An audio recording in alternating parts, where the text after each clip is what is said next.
Hi, welcome to my review of the Kenwood KFC1666S. But let's dig a little bit deeper than that, just looking on model numbers. I'm assuming if you found me, you're looking to replace a speaker that's either buzzing, farting, or frapping, or you just want to add a little bit more to your stereo. Now, these speakers surprised me in one way, that they work very well, or almost perfectly, to upgrade to a factory radio.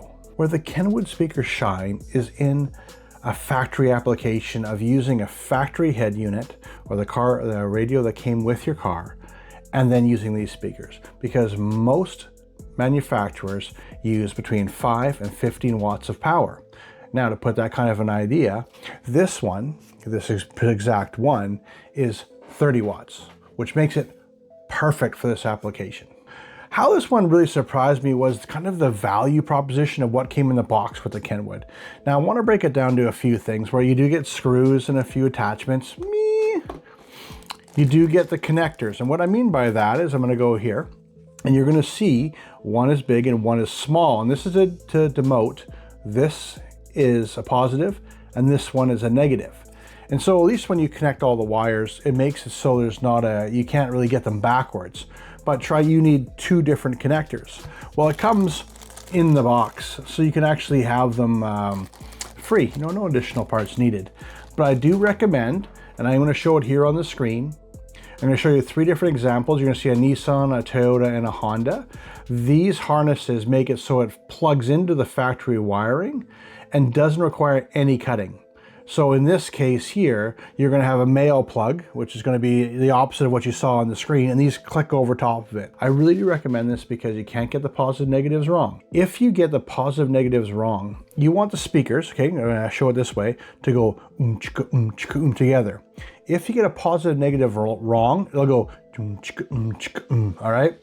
And what that means, it cancels out the bass, you lose 50% of your bass. And honestly, as I showed you, those kits were like $15. Why did I focus on 30 watts? Is because if I put a 150 watt speaker in there, which is quite common nowadays, you can buy them anywhere, but to make it move to its full potential, okay, to make this speaker move up and down, this one requires 30 watts. So it means it'll move quite a bit. If it's 150 watts, it won't move. It'll barely move. And the more a speaker moves, the more volume it makes. So if the Kenwood goes, and you put 150 watt and it goes, you're gonna get way less output. And that's when you run into the situation when people go, I changed my speakers and it sounds worse. That is the biggest reason what happens. Now I'm just gonna bring this one into frame here. All right, so this is the Kenwood speaker. Now, one thing it has at $50, but it comes with a grill.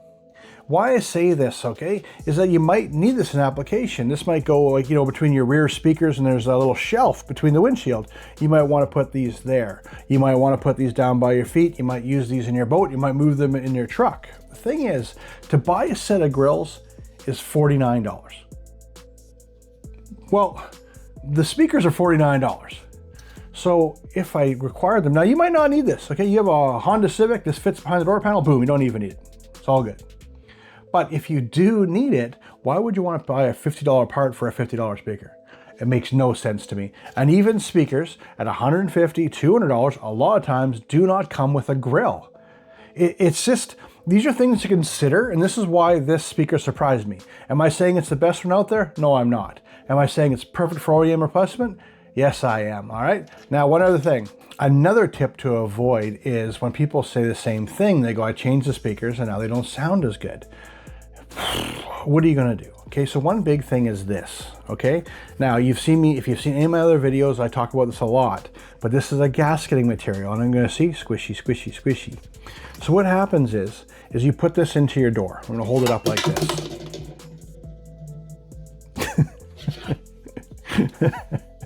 All right. And your door panel is something like this, okay?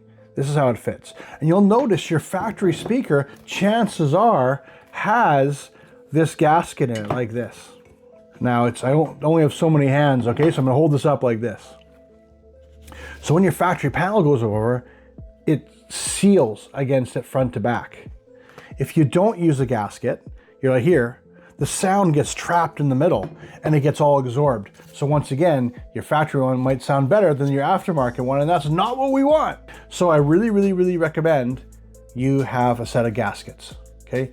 And once again, I'll link them on the screen. Here they are. You're talking $12.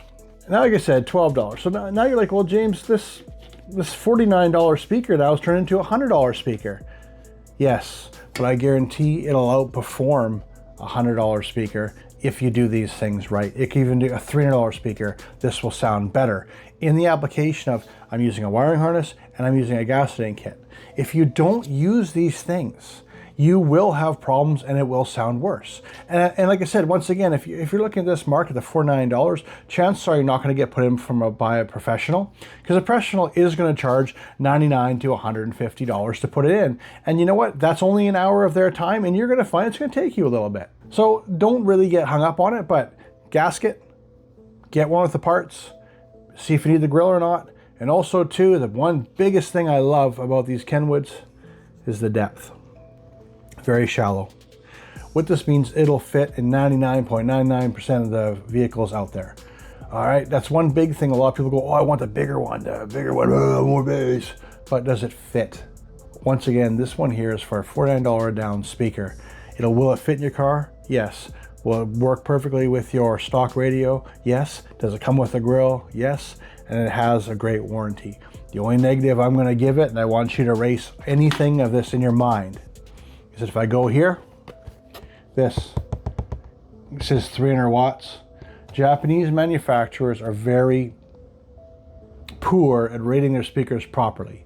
This is actually a 30 watt speaker, not a 300 watt speaker. This is like when the moon's in line with the earth and the wind's blowing right, all right? Don't pay attention to this number. Find out, it's called the RMS number. And when you're doing a factory replacement, you want to make sure you keep the wattage close to your factory radio. So if you want to dig a little bit deeper into this speaker, right about here, you are going to see a video of a listening test of head-to-head against a Hertz Audio, an MTX, and including the Kenwood. It's a great reference to see what the differences are between the speakers and how they sound for your taste, for your car. And I hope to see you on the next video.